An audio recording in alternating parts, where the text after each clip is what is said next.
Welcome back all. Hopefully you guys are going to feel good about yourselves here, because my abilities to draw three-dimensional structures is extremely poor.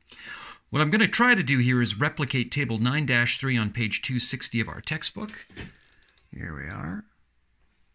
And in the process, as we're sketching it out, we're going to explain what each of these criteria represents and how to draw them. By looking at the Lewis dot diagram of beryllium chloride, you can see a previous lesson for how to get this structure. We can see that beryllium has two pairs of electrons around it, total, both of which are shared pairs of electrons. That's what those lines represent. So there are two total pairs. Both of them are shared. There are 0 non-bonding pairs. So if we were going to try to draw this using the ball and stick model, beryllium is our central atom. It's connected via a sigma bond to each of our chlorines. There is a bond angle of 180 degrees between the two pairs of electrons around the central atom.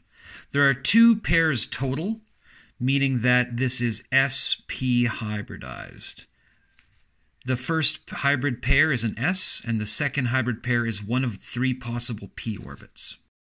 If we were to draw our next molecule, aluminum chloride, we look at our central atom aluminum. It has 3 pairs of electrons around it, 3 shared pairs. There are no non-bonding pairs around the aluminum.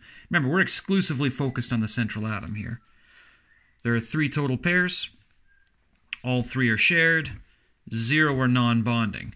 So when we draw our aluminum as our central atom, and we draw each of our chlorine atoms, what we'll notice here is that there is a bond angle of 120 degrees between each of those pairs of electrons. Now, because there's 3 pairs, the first pair is an s, the second pair is a p, and the third pair is another p orbit. So it is sp2 hybridized. For methane, CH4, we look at carbon, the central atom. There are 4 pairs of electrons around it. All 4 are shared. So we got 4 pairs, all 4 are shared, 0 non-bonding. Now, when we draw this, we'll draw our central atom, which is carbon, that I'll shade in here.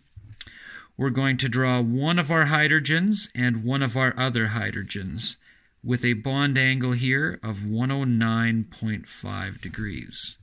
Now, to try to show that there's an atom coming towards us, I'm going to draw a tapered bond that opens up like it's getting bigger as it comes towards us. To draw the third hydrogen, and to show one that's tapering away from the plane of the page, we're going to have it taper away. Now every one of these bonds is 109.5. And even the bond angle here is 109.5. So it's 109.5 degrees in every possible direction with respect to the central atom. Remember, these electron pairs are all negatively charged, and as such will repel one another. This shape is the maximum distance that every electron pair can have from one another without getting close to some other pair. Now, because there's 4 pairs of electrons here, the first hybrid pair is an s, the second is a p, the third is a p, and the fourth is also a p. So it is sp3 hybridized. Now, our next example is phosphorus trihydride. So we've got pH3. We've got 3 shared pairs and 1 non-bonding pair. So there are 4 total pairs. 3 of them are shared. 1 of them is a non-bonding pair. Now, when we try to draw this, we represent the non-bonding pair as a cloud of electrons. Now, this cloud of electrons actually exerts greater repulsive force than does a shared pair, which is why the bond angles are going to close slightly. Now we're going to draw our first hydrogen, our second hydrogen, and our third hydrogen. So that is our trigonal bipyramidal, our trigonal pyramidal shape. When I say trigonal pyramidal, what I mean to say is there are 3 points at the bottom, 1, 2, 3. There's a third point up here that they're all connected to. And it creates a pyramid with a triangular base. Now the bond angle here, dashed line, is 107.5 degrees, excuse me, 0.3 degrees. This bond angle here is 107.3 degrees. And then the bond angle behind here between these two pairs is also 107.3. This bond angle between the non-bonding pair and these shared pairs is greater than 107.3. So much like an umbrella being closed here, these electron pairs are being repelled and pushed closer together because this bad boy is exerting greater repulsive force. So we've got 107.3 degrees. Now there's still 4 pairs around the central atom, so it remains sp3 hybridized. The 4 pairs of electrons around our central atom, 1, 2, 3, 4, all accounted for. Next, we're looking at H2O. The diagram of H2O over here, we've got 2 shared pairs and 2 non-bonding pairs.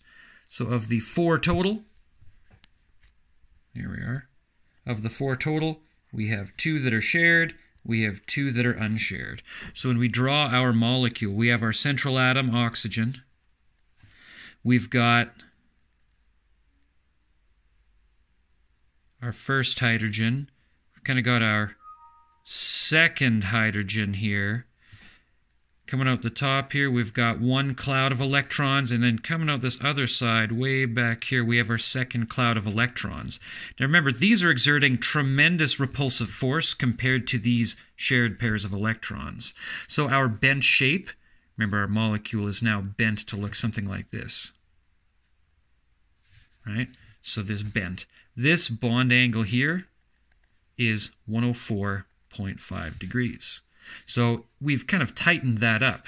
Like a pair of scissors that are closing, these 2 bonds are getting closer to one another than was the trigonal pyramidal or the tetrahedral shape. So this was 104.5 degrees. And because there's 4 pairs, this is sp3 hybridized as well. Let's quickly name all the shapes so far. This here is known as linear. It's a straight line. This here is a flat triangle. So this is known as trigonal planar. Planar like a plane, like flat. This shape here is called tetrahedral.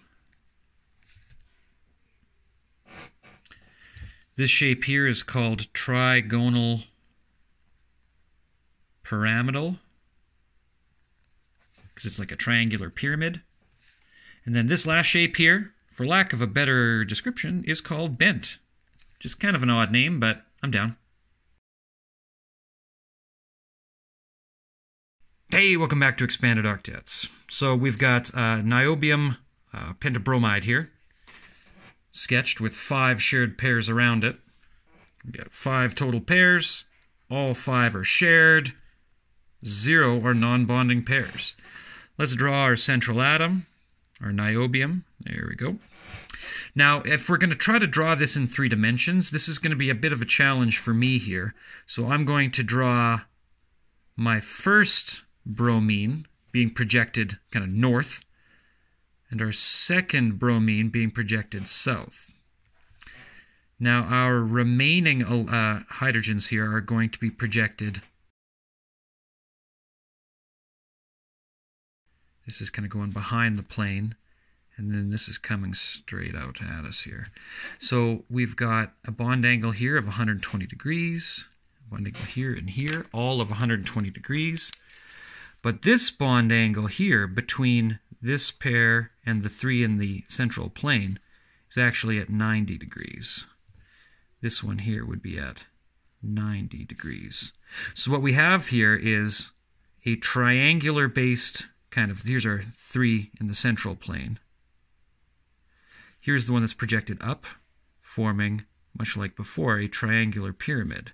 Here's our one projected downwards, again forming another triangular pyramid, but this time pointing downwards.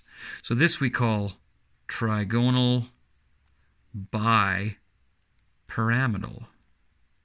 It's made up of 2 different bond angles. It's got bond angles at 90 degrees, and it's got bond angles at 120 degrees. Now, because it has an additional pair of electrons around the central atom, that extra pair has to come from a hybridized d orbit. Remember, there's 5 different suborbits in the d shell. one of those suborbits was necessary to occupy one of those hybrid electron pairs to make that fifth bond around our central atom. Sulfur Hexafluoride. Here we've got 6 pairs around the central atom. 6 of them are bonds. 0 of them are non-bonding pairs. So let's see. Here we've got our central atom. Much like before, we're going to draw one of the fluorine projected up, one of the other fluorine projected down. We're going to draw a little forced projection bond behind the plane. And we're going to draw another forced projection bond towards the plane. And what we end up here is a square at the center.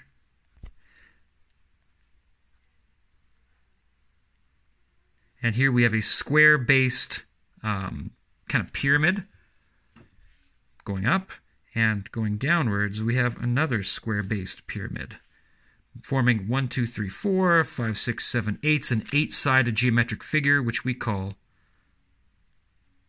an octahedron, or an octahedral shape. Now the bond angle between every electron pair here is 90 degrees. All 90 degrees. And then the bond angle between the central square planar and the one at the top here is also 90 degrees. So it's 90 degrees in every direction. Our 6 pairs of total electrons around our central atoms require that we have the first 4 orbits, S and the 3 p's, and then the final 2, sp3, d2 hybridized. Now the last one is a little bit tricky here. So this is the carbonate ion, CO3 2-. Here what you'll notice is I've drawn carbonate, all of its resonance structures. You'll notice in the first resonance structure we have 2 formal charges on each of these 2 oxygen. In the next structure we've got our formal charges on these oxygen atoms, and in our final structure we've got them on these 2. So because we've got, there we go, finish that off. So because we've got resonance here, this isn't 2 singles and a double.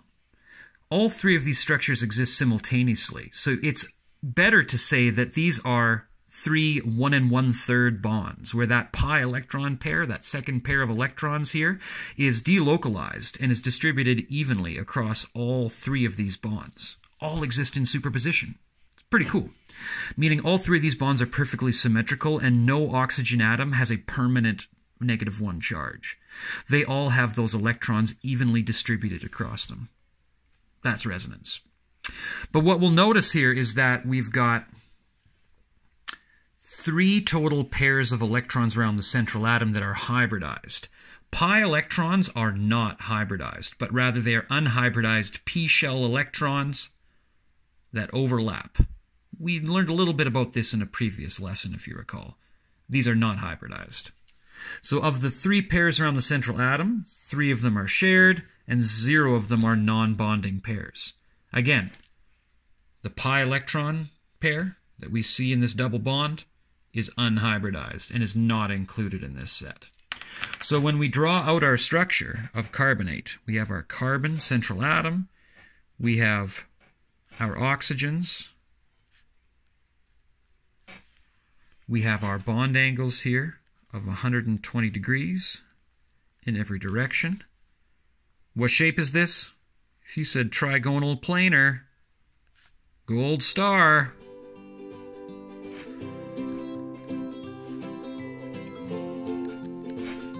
So this would be, I would say, a hard one. It involves unhybridized electron pairs in resonance. I probably wouldn't ask you to do this on a test, but I am going to show you anyway. Thanks, guys. Good luck.